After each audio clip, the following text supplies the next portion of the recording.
Ahojte, volám sa Lenka a vítam vás pri ďalšom tutoriáli, pri ďalšom návode. Tentokrát to bude oko, ako už vidíte na tej fotke vpravo. Budeme kresliť práve oko, teda takto keď sa pozeráme na tú slečnu, tak to, ktoré vidíme na pravej strane, čo ste už pochopili z tvaru toho náčrtu, ktorý tam mám. Použila som nejaký kúsok papiera, ktorý mi zostal ešte z minula, takže snažím sa neplýtvať a využiť úplne všetko do poslednej bodky. Takže už vidíte, ako si robím náčrt ceruzou, robím to pentelkou.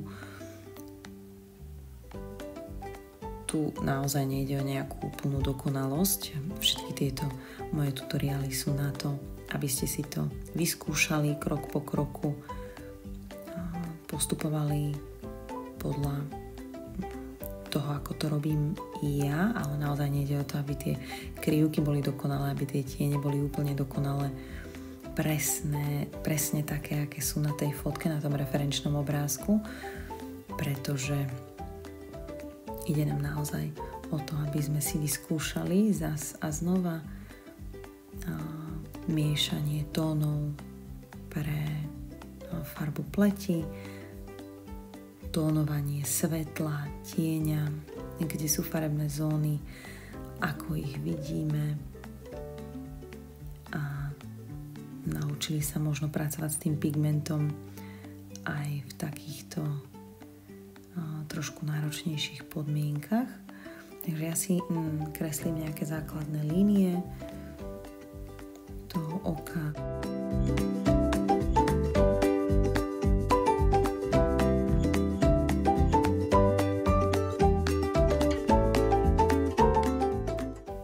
Nemusíte sa nejako zabávať s tým obočím. Ja som si ho tam načrtla, aby som nejako vedela, kde už bude niečo iné. Aby som sa tak zorientovala v tom väčšom priestore. Takisto myhalnice sú len pomocné. Ja to oko budem ešte korigovať veľmi veľakrát počas celej maľby, ktorá trvá v podstate hodinu. Takže aj vy, ak potom neskôr už pri tej farbe uvidíte, že to oko nie je presne také, ako by mohlo byť, viete to skorigovať. Odporúčam v procese a nie nakoniec, aby ste nemuseli potom presúvať veľké nánosy akvarelu.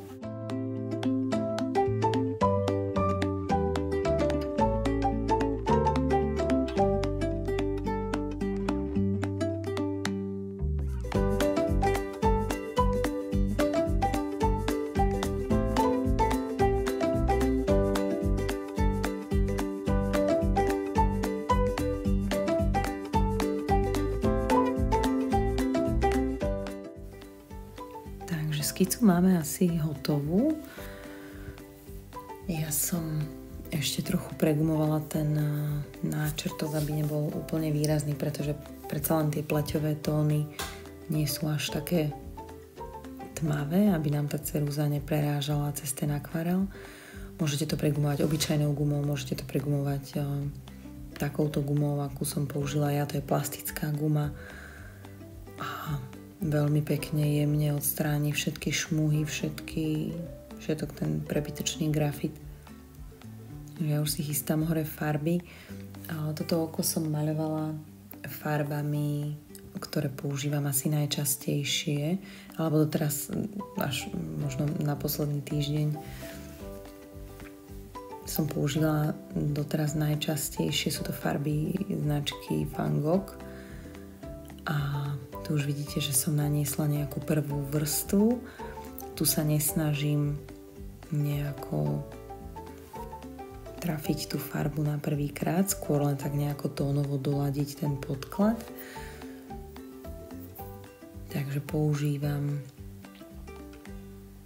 takú bledo hnedú alebo pleťovú, niečo medzi hnedou a oranžovou, taký svetlo-okrovú. Použila som tam trochu modrej a namiešam tam teda riadny koktejl. Tu vidíte na záver.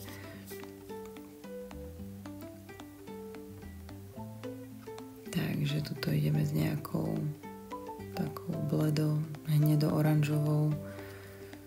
A ja budem postupne takto mokrým štecom na mokrý papier vrstviť. Namočila som si, vidíte, vľavo vedľa kutika, že stále sa leskne tá plocha, ktorú som natrela vodou, farebnou vodou. Takže teraz robím taký prvý základný náter, kde na kožu nanášam rôzne farebné pigmenty. Vidíte aj na tom referenčnom obrázku, že je tam ružová, je tam fialová, modrá, hnedá, červená, aj tmavo-ružová, svetlomodrá, sivá, čierna. Je tam naozaj všetko možné, takže nejako takto sa to snažím aj ja namixovať. Vidím nejaké tie najtmavšie zóny okolo toho oka, vpravo dole. Presne tam, kde teraz dávam takú sivú, tak tam je tmavá časť. Takisto tmavá je presne táto linka, ktorá ide od kutika smerom dole od nosa na lícnu kosť. Rovnako tmavý je záhyb hore na viečku, tmavé sú aj kútiky, jeden aj druhý je tmavý, je tam modrá, je tam taká tmavo hnedo-červená až do čierna. Takže nikde tam nie je úplne biela, technická biela, nikde tam nie je ani žltá, ani oranžová, ani farby, ktoré by ste možno pri maľbe oka čakali. Ja to mixujem tak trochu inak, nehovorím, že to je presný tón tej pleti, ale farby tej pleti, ale je to niečo, čo som sa ja pokúsila tak zvýrazniť alebo tak vydvihnúť. Takže tuto už aj dúhovka dostala nejaký prvý šotík, prvý náter, takže máme také bledohnedé oči. Zasa stále je to mokrý štetec na mokrý papier, ešte je mokrý, vidíte na tom, že keď sa dotknem toho papiera, tak sa rozpíjala tá farba. Tu už máme ale podklad zaschnutý. Vidíte, že už sa nám to nikde neleskne a farba, ktorú tam nanesieme, tak sa nerozpíja, v podstate ostáva na mieste, na ktorú sme tú farbu, na ktoré sme tú farbu dali.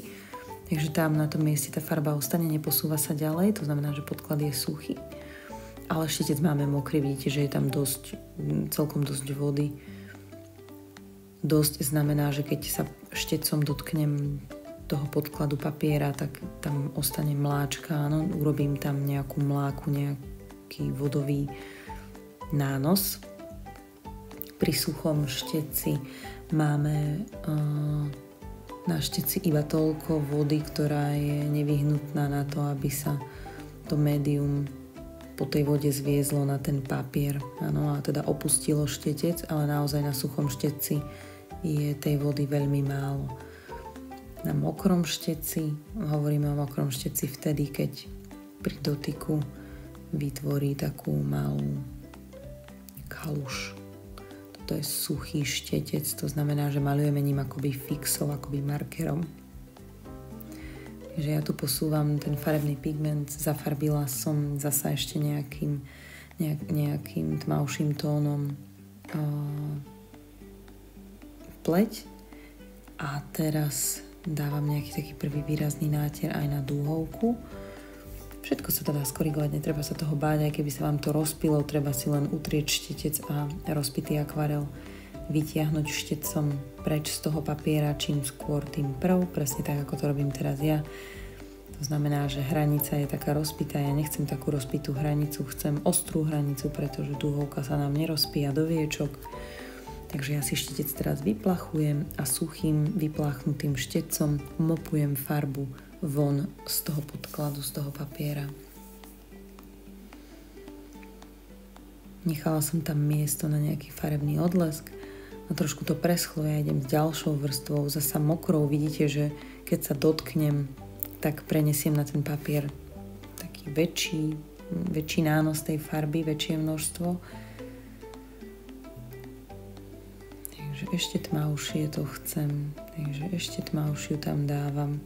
Vidíte, že ten podklad nie je taký suchý, aby sa to nerozpíjalo.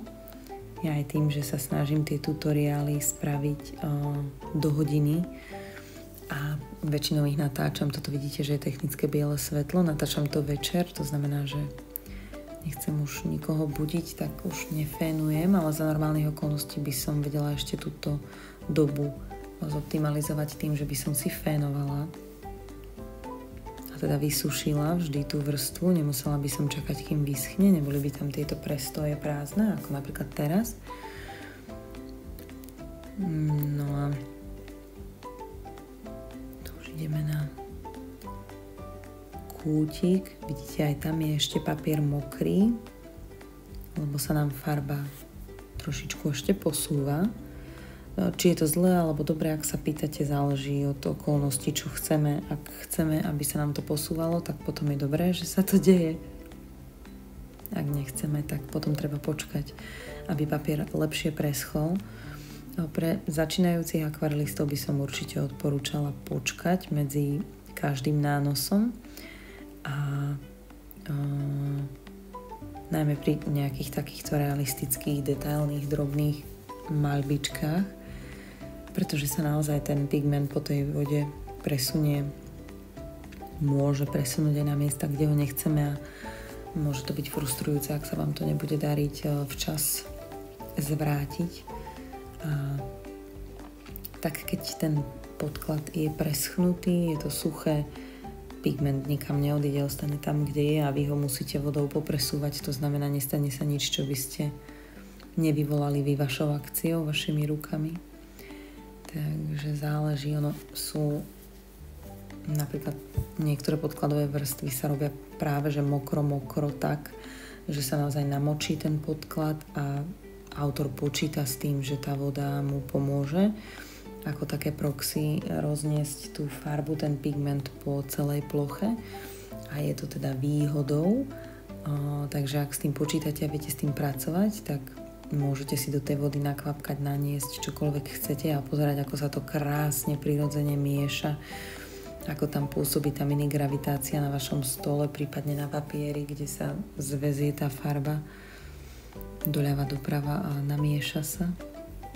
Že vtedy je to výhodou, ale ak chceme niečo detailne spraviť nejakú ostrú linku, tak by ten podklad mal byť suchý, inak sa tá linka rozpije do hrubej čiary alebo do nejakého fľaku. Takže ja som teraz prečítala na referenčnom obrázku, že toto v tejto časti je taká rúžovo-fialová, takže na suchý podklad dávam takúto vrstvu.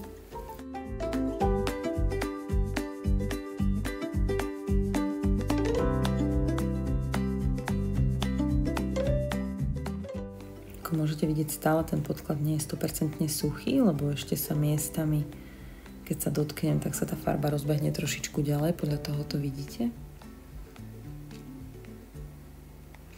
Je to točené troška pod uhlom, áno, treba si uvedomiť, že nepozeráme sa priamo pri 90 stupňovom uhle zhora na moju maľbu, pozeráme sa ad jeden, tá os nie je priama, že nie je objekt umiestnený priamo pod našimi očami, respektíve pod objektívom, je ďalej od neho smerom dopredu.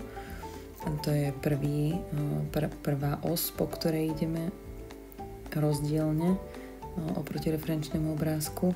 Znamená, že to je ďalej od toho objektívu a nie je to ani v 90 stupňovom úhle stále. Áno, to znamená, že nie je to len ďalej, je to ešte aj skosené, ten uhol je tam nejaká perspektíva, to znamená, že to, čo vidíte, ako to ja maľujem, a ak sa vám to zdá nejako skreslené alebo trochu krivé, trochu užšie, je to preto, že sa na to pozeráme z uhla. A to vôbec nebude vadiť tomu, aby sme si precvičili, ako sa môže maľovať oko akvarelom. Takže vôbec nech vás to nejako nevyrušuje, je to nepodstatné. Už teraz, keď sa pozriete takto s odstupom na tú maľbu, máme tam úplne, že taký farebný šalát, je tam všetko možné, fialové, červené, ružové, čierna, hnedá, modrá. Je tam ozaj všeličo. A zasa vidíte, že podklad je stále vlhký, presúva sa pigment.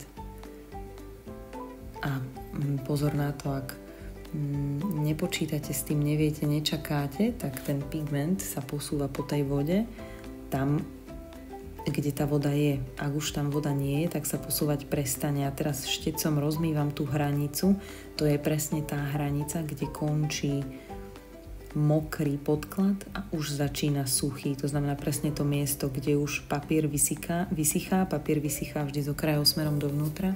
To znamená, vždy bude vysychať tento náš guľovitý objekt po obvode skôr ako vnútri.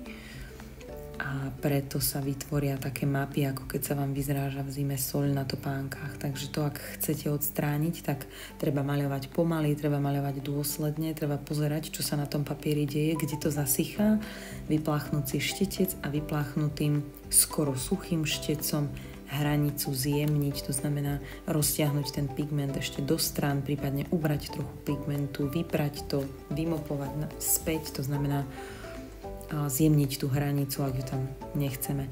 Sú autori, ktorí práve že preferujú tieto hranice, že sa im to páči, chcú to tam mať, je to taký prirodzený prejav tej akvarelovej farby alebo vodovej farby a je to v poriadku, dobre je to tak, ako sa to vám páči, to je dobre, to je na umení skvelé, že tam si gazdujete vy, ako to chcete, tak to bude. Ako sa to vám páči, tak to bude. Nebude to tak, ako to robí on alebo ona. Jedine, ak sa vám to páči a chcete to napodobniť, ale neexistuje odpoveď, čo je správne alebo nie. Sú autori, napríklad Paulina Bright, tá pracuje s akvarelom presne takým spôsobom, že necháva tie plochy akvarelové zaschnúť úplne prirodzene a tie hranice nič s nimi nerobí, necháva ich tam a vyzerá to úplne famózne.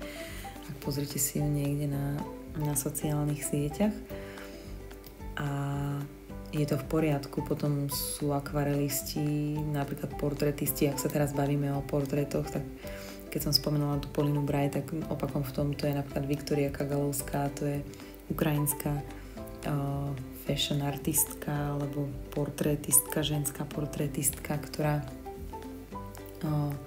z častí, v niektorých častiach robí to, že nechá ten akvarel zaschnúť, tak ako sa tá maľba vyvíja, tak tie fľaky prirodzene ostanú, ale napríklad tvár a pleť vždy tónuje úplne dojemná, v podstate dokonala. Takže je to na vás, čo sa vám páči. Určite pozeráte milióny videí, tak si okúkáte niečo, čo je vám proste sympatické a čo chcete vyskúšať a keď to budete skúšať, je to úplne v poriadku a časom v tom nájdete niečo, čo vám sedí a budete to robiť už nejako vy po svojom. Tak toto proste funguje. Takže ja si tu niekde teraz už ťukám nejakú líniu, kde pôjdu myhalnice.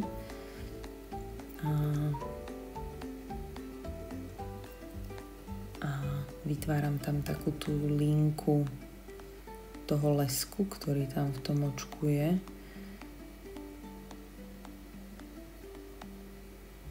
Tuto sa teraz už babrem s kútikom, ktorý je ešte výraznejšie tmavší.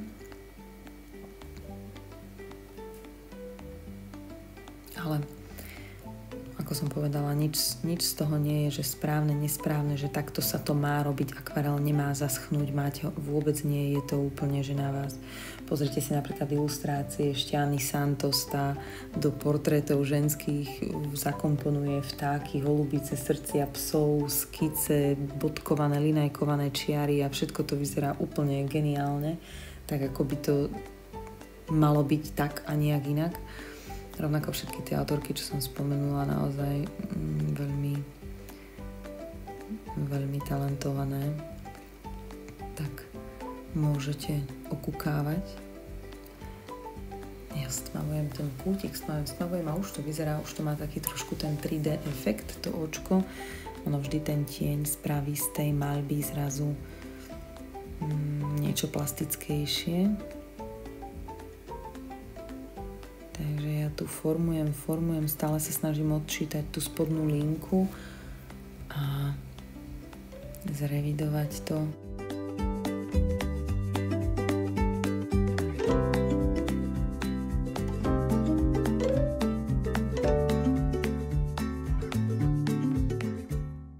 Som si tu vytiahla to očko, aby som videla, kde ešte sme, kde ešte len sme. Takže zasa to spodné viečko, tam sa budem snažiť vyformovať tú líniu až do konca, aby zostala taká bledá vlastne po celej tej hrane toho spodného viečka, pretože tam je taký ten kanálik, taký, z čoho vyrastajú myhalnice. To je presne hrana toho kanálika bledého, ktorý už v tejto časti vidíte, že nie je, áno. Tam budem to potrebovať namočiť, tak ako to teraz robím, a farbu vytiahnuť von. To znamená, že to budeme trošku prať, pretože tam potrebujeme dostať bielu, alebo teda blečie miesto, čo samozrejme sa nakoniec buď dať, ak nie takto, tak bielou akvarelovou farbou.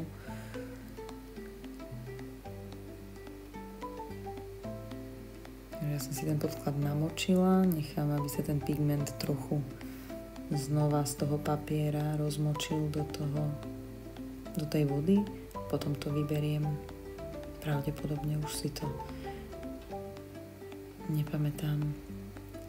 Predsa len som to ukreslila pred nejakým časom. Takže horné viečko, záhyb. A zasa odporúčam, ak si nie ste istí, čo budete robiť, alebo ako sa to vyvinie celé, tak počkať, kým podklad preschne a potom nanášať ďalšie vrstvy. Ja to veľakrát idem na hranu, že ešte je to mokré a maľujem, pretože sa snažím to vtlačiť do tej 1 hodiny. Ako som už spomínala, keďže nemám fén, tak teda nie, že by som nemala fén, nepoužívam ho takto večer, aby som nefénovala do noci a moje deti so mnou. Takže ďalšia vrstva.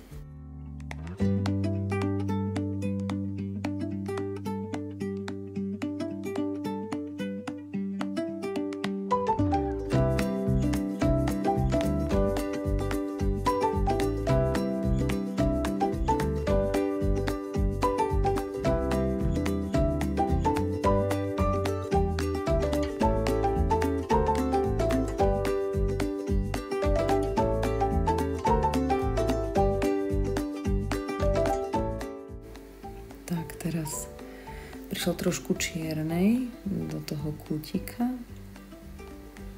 a trošku to roztiahnem, zjemním. Už to očko vyzerá viac a viac 3D sa to začína podobať. Ja nemám nejaký návod na to, ako je to najlepšie robiť, kde začať, od čoho sa kreslívko. Nemám nejakú teóriu, ktorá by vám pomohla. Niekde som videla, že aj portréty ľudia kreslia od očí. Ja portréty nerobím.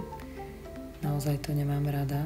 Aj robila som ich dokopy za moju chabú kariéru nejakých 6. A vždy to bolo fantastické, ale ošedivila som pri tom. Nie je to niečo, čo by ma naplňalo.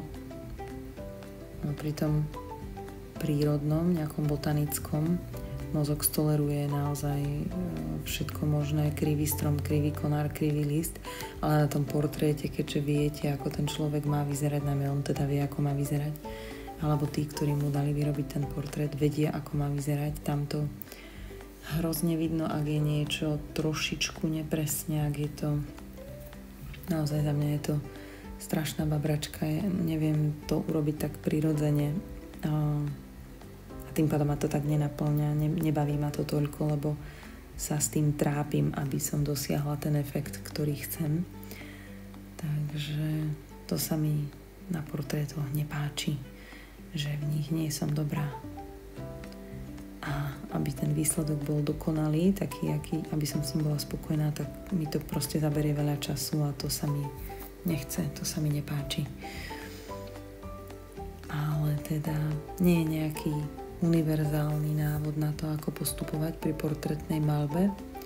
Určite sú nejaké best practices, čo sa odporúča, s čím začať, ale viete, ako to je, že naozaj každý si nájde ten spôsob, ktorý jemu vyhovuje.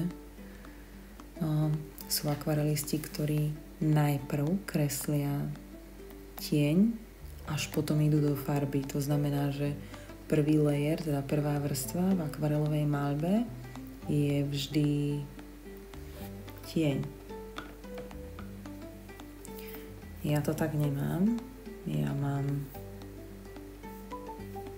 už prvú vrstvu farebnú a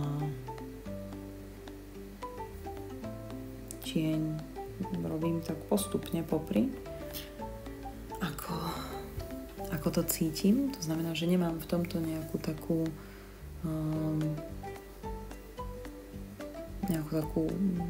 postupnosť pravidelnú, ale dobre, dalo by sa povedať, že to je moje pravidlo, že ja teda nerobím prvý ten tieň, áno.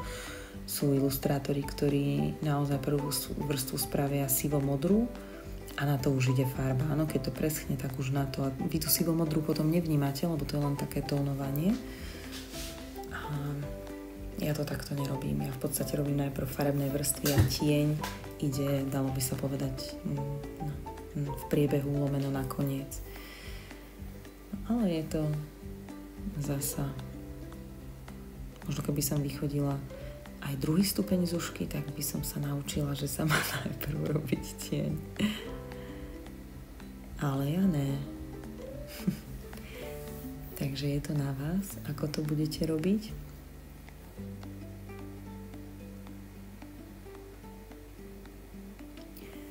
Čo som si osvojila pri takých väčších maľbách, čo sa mi páči, je...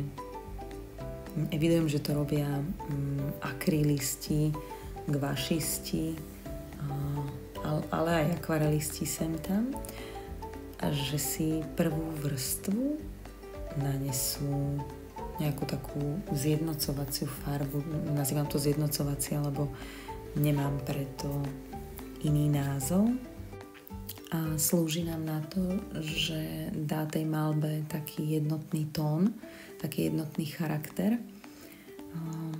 Ak si budete pozerať tento tutoriál, pozrite sa na Instagrame alebo na Facebooku u mňa, kde som maľovala čerešňu gvašom alebo také okno s kvetmi, okno na dome, na takom starom dome s opúkanovou mietkou, kde sú také kvety, tak tam som použila presne taký zjednocovací náter, povedzme takú prvú vrstvu. A ešte lepšie ako na tej čerešni to vidieť na tom okne alebo na tom dome, že na čo to slúži. Slúži to na to, že koľkokoľvek vrstiev budete dávať, nikdy nebudú všetky 100% krycie, to znamená, že to pozadie alebo ten papier vždycky presvíta na niektorých miestach viac, na niektorých miestach menej.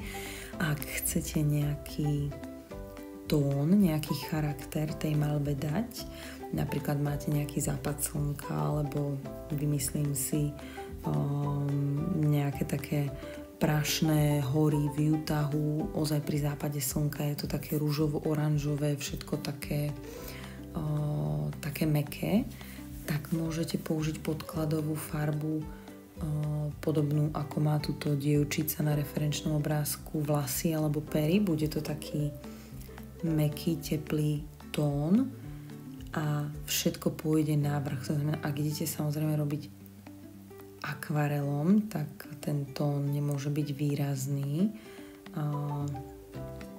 Môže to byť taká jemne žltá, alebo môže to byť, ako by ste mali v podstate papier, ktorý je trochu zafarbený. ale skôr sa to používa pri tých pastovejších médiách, pri tých takých výraznejších a tam si môžete dovoliť kľudne ísť s hocičím. Takže ja som napríklad pod gváš použila akvarelový tuš značky Ecoline a bola to úplne bomba. Tam to vidíte na tom videu, keď si to pozriete, že aký bol význam toho, že naozaj na tom domčeku, na tom okne tá celá maľba je taká snovo-rúžová, presne tak, ako som chcela, pretože tá pôvodná vrstva je takej farby, tej rúžovej a ona presvítá, no, cez ten, dostáva sa na vrch a tým tak zjednocuje celú tú maľbu. Už nie je také besne farebné na tom bielom, ale je to všetko také zrezané akoby filtrom rúžovým, povedzme, áno, že cez takú rúžovú prízmu, ako by ste sa na to pozerali. Takže to je veľmi také pekné, zaujímavé. Ono v podstate to robia aj niektorí akvarelisti, že si tie plochy natrú bledomodrou, zelenou a spravia tak tienisté nejaké plochy.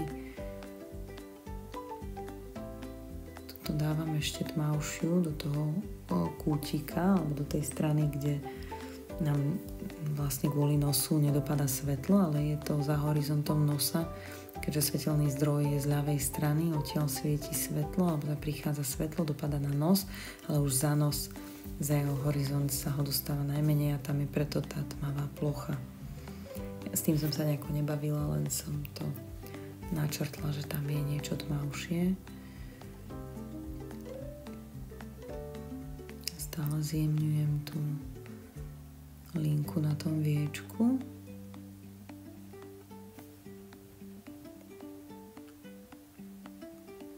Keď tak štecom zastavím a tak sa vrtím, to je preto, že sledujem ten referenčný obrázok, že čo je kde. To pridávam ešte tieň vlastne, ktorý vrhá horné viečko na očnú buľu na oko.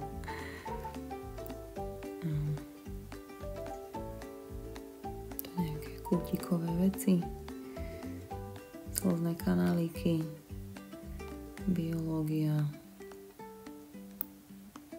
trošku ružovej tam asi chcem pichnúť, nech to má taký mäkší tón. Tento videozáber je natáčaný, tento footage je natáčaný iPhoneom a tento môj iPhone má tak trošku vytiahnuté svetlo a aj kontrast. No v skutočnosti nie je toľko také tmavé. Neviem s tým nič robiť. Neviem, rozumiete, že sa mi nechce tam rýpať v tých nastaveniach. A je to také trošku tmavšie než skutočnosť.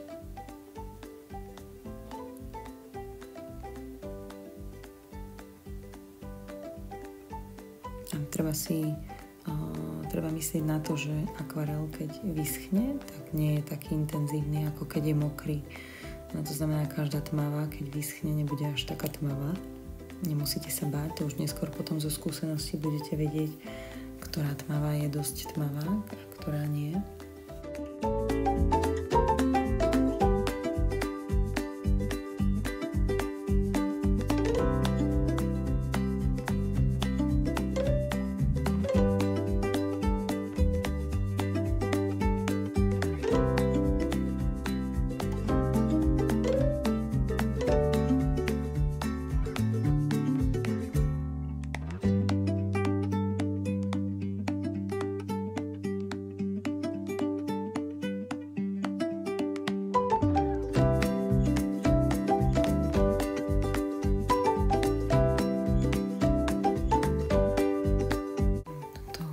Malé detaily v oku, v dúhovke, nejaké čiaročky.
Ešte stmavujem ten tieň pod tým viečkom.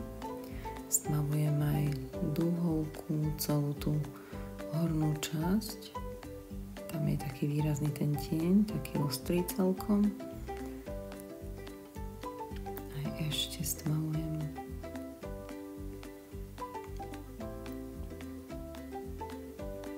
celú tú zónu. Tu už to nechcem tmavšie, len chcem trošku zjemniť ten prechod, takže vyplachujem štetec a takým polosuchým štecom len rozmývam ten pigment, ktorý som tam dala. A vidíte hore na tej paletke tých farieb, že tam mám namixované také, všelijak to vyzerá, takú bordovo, hnedo, čierno, modrú. A to je vlastne moja farebná paleta na toto očko.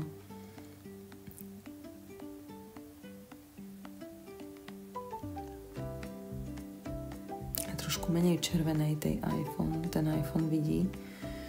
Keď sa teraz pozerám na to, čo vidím na displeji a pozerám sa na to reálne oko, mám ho tuto v ruke, tak tá červená bordová tomu moc nejde, tú teplotu tam má trošku stiahnutú.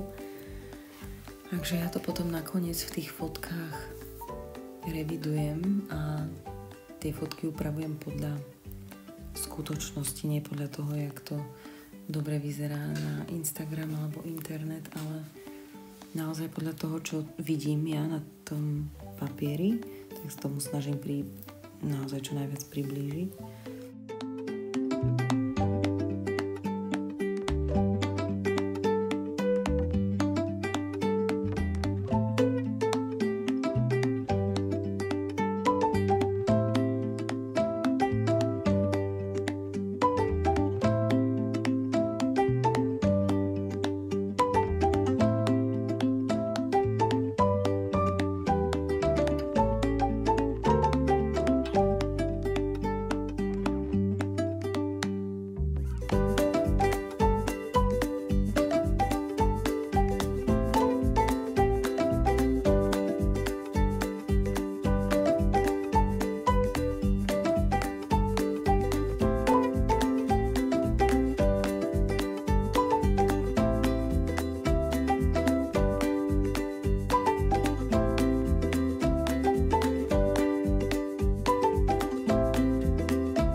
Bielý lesk budem robiť nakoniec. Budem ho robiť pastelom, takže uvidíte moju najľúbenejšiu časť akvarelovej maľby, a to je pastelová časť. Ten finish niekedy si vyžaduje, tak aby to mne vyhovovalo, taký pastelový touch. Naozaj tam niektoré tie plôžky potrebujem spraviť také rázne. Zase toto vyzerá ako monokel, ale v skutočnosti je to také príjemné, náznakové. Dokonca ešte by som povedala, že v skutočnosti táto časť, ktorú som pred chvíľou malovala, od kutíka dole na lícnu kosť, ten tieň, tak ten je v skutočnosti blečí než tá referencia.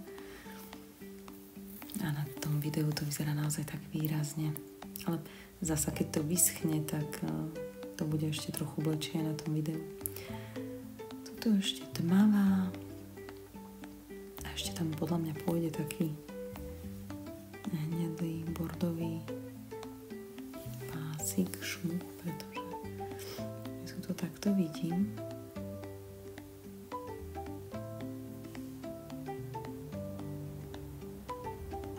To tam vymývam tie pigmenty storočné. Kto ma sleduje, vie, že ja paletky nikdy neumývam, ale používam farbu dookola, lebo sa mi to zdá ako dobrý nápad nevyhadzovať tú farbu, ale proste ju neskôr použiť. Takže aj tu používam zvyšky starých namiešaných farieb.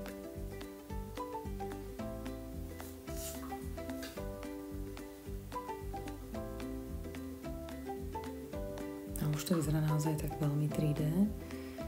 Teraz zjemníme trošku túto hranicu takou bordovou linkou ešte. Rozpijeme, rozmažeme vypláchnutým štecom mokrým. Ja na maľbu oko som sa strašne dlho tešila, chystala som sa na ňu a nie je dôvod to robiť pre niekoho niečo, je to len naozaj pre mňa, pre vás, ako naozaj nejaké cvičenie alebo nejaká drobnosť do sketchbooku. Teraz pridávam trochu takej mäkšej, ríšavej do tých očí. Aj keď neviem, či niekto už použil termín ríšavé oči, dajte vedieť do komentárov. Má také viac tie oči do ríšava. Ja som spravila také zeleno-hnedé, ona má skôr také oranžovo-hnedé. Na tej fotke samozrejme. Ešte nejaká korekcia hore dúhovky a myslím si, že už potom pôjdeme na myhalnice.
Vidíte, že tu korigujem tvár toho oka, tej dúhovky.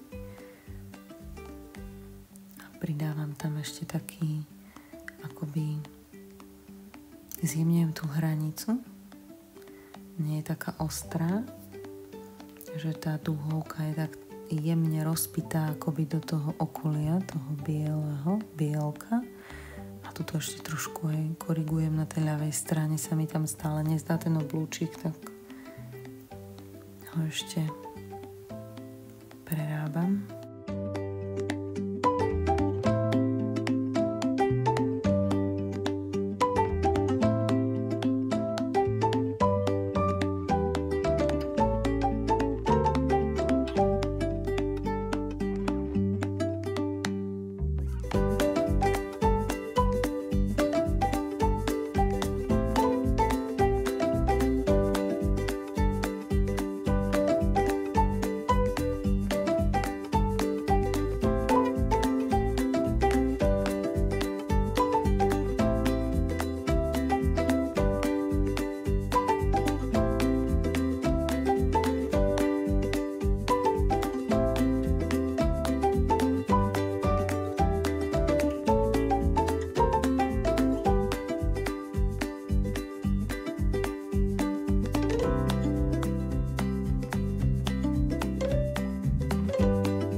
ešte trochu čiernej hore do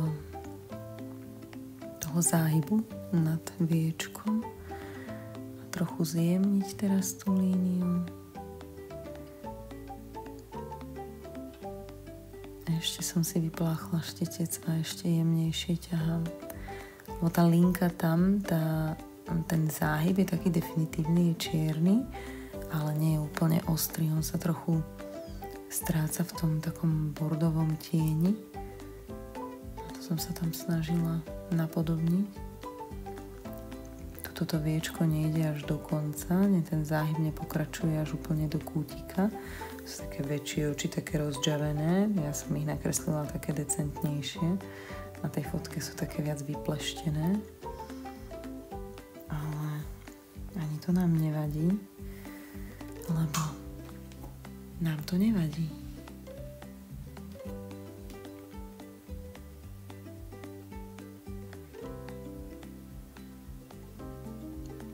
Ešte dole čierny tieň.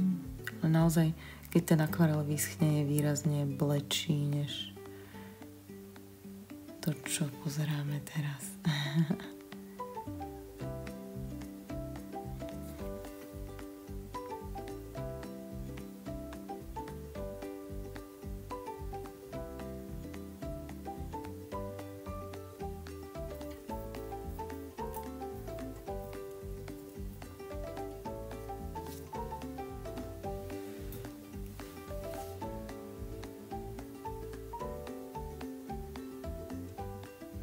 Inak na tomto videu to nie je vidieť, aspoň ja to tam nevidím, ale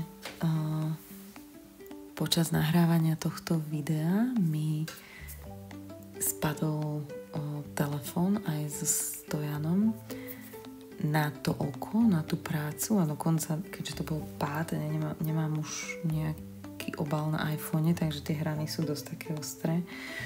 A sekol ten telefón vlastne priamo cez pomalý stred toho oka. A je to tam vidieť, je to doslova ako by zobral niekto bigovátko alebo pravítko a spravil taký rez cez tú maľbu. Je to tam, pod týmto uhlom to nie je vidieť, takže to video to neovplyvnilo a nemusela som vám to povedať, ale mne to prišlo celkom vtipné. Je to vtedy v tomto videu, keď je tam prestrih a zrazu sa zmení perspektíva, už sa posunul obraz, sme trochu ďalej, tak to je ten moment, kedy vlastne mi pleskol telefón aj s tým stojanom priamo na to oko a spravil tam riu.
Sú tu myhalnice.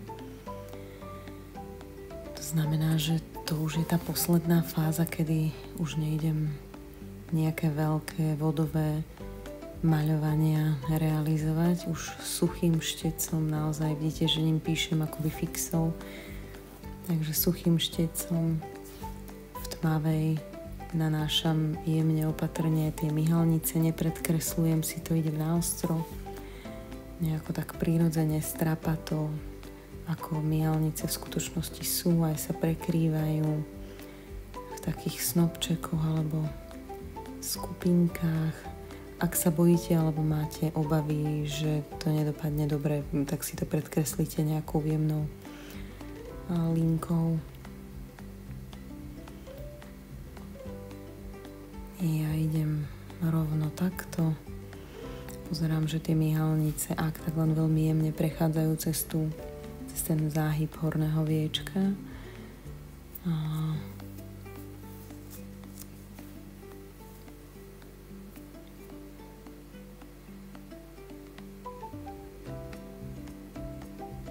idem na spodné myhalnice.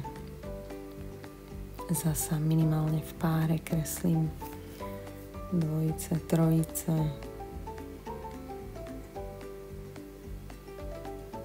Tieto horné myhalnice prechádzajú až takto vlastne pod úroveň. Ja som ich nakreslila dokonca trošku také dlhšie.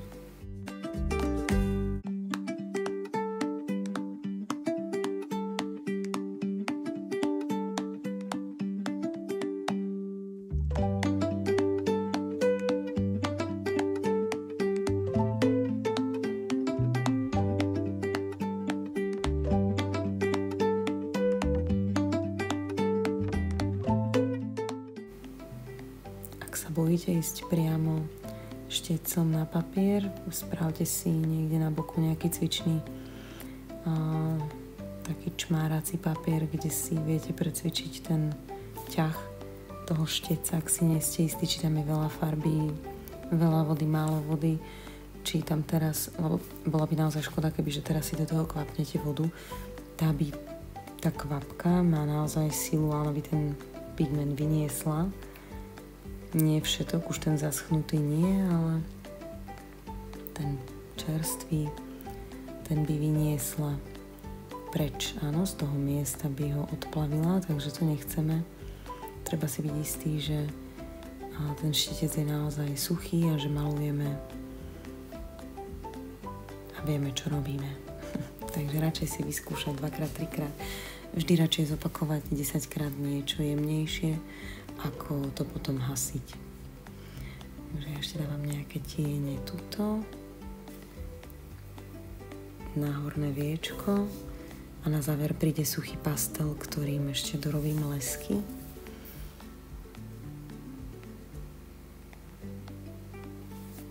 To ešte také kratšie myhalničky.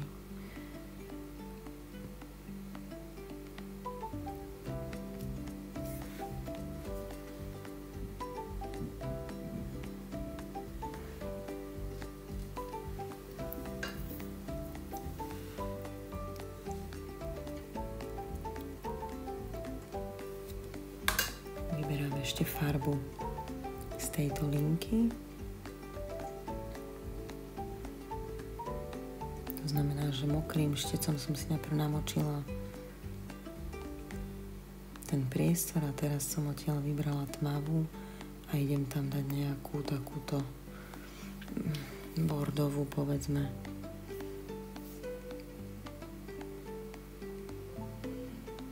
Vyzerá to ako také posledné doľaďovačky. Uvidíme, že kde ešte v procese sme. Ale už toho veľa nebude, pretože o chvíľku príde na rad suchý pastel. A to je vlastne už posledných pár ťahov.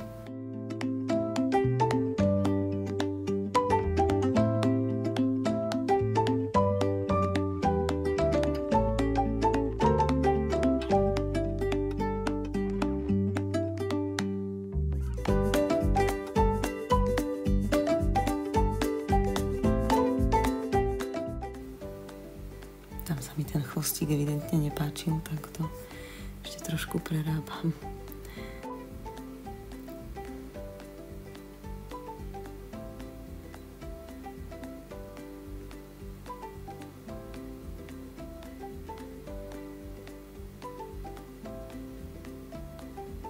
troška aj na tú úroveň som prešla, lebo sa mi to tak páči.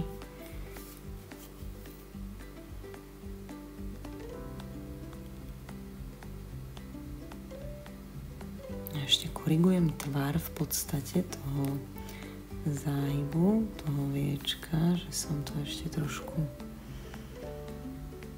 povytiahla do tej jednej strany. S odstupom času samozrejme na tej svojej maľbe uvidíte veľmi veľa nedostatkov, ale to nie je náš zámer byť dokonalý alebo namalovať jej oko presne také, ako je dokonalo úplne so všetkými detailami. Vôbec nie, na to slúži fotoaparát. My sa snažíme zachytiť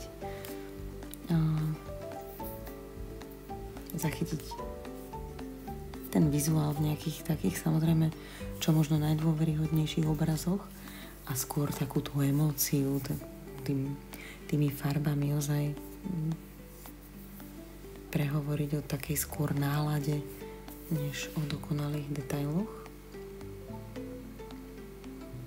Ešte tam niečo brúsim, nejakú červenú, bordovú. Ešte tomu nie je koniec. Ešte ten kútik, áno, ten je taký červenší tuto v mojej ruke.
No tak poďme trošku bielo.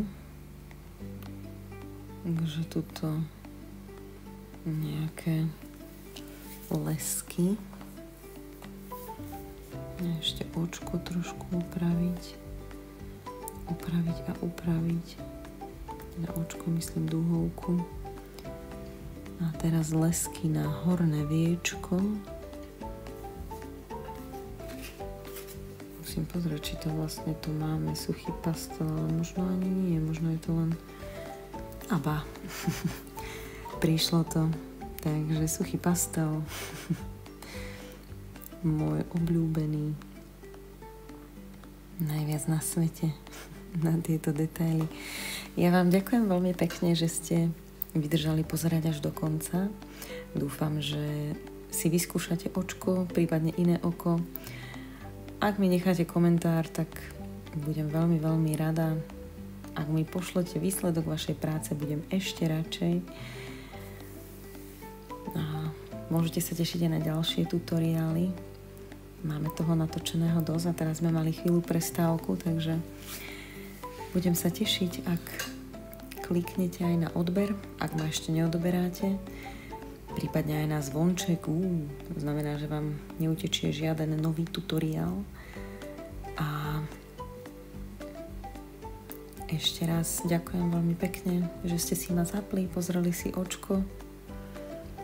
Dúfam, že budete mať pri vlastnej tvorbe šťastnú ruku.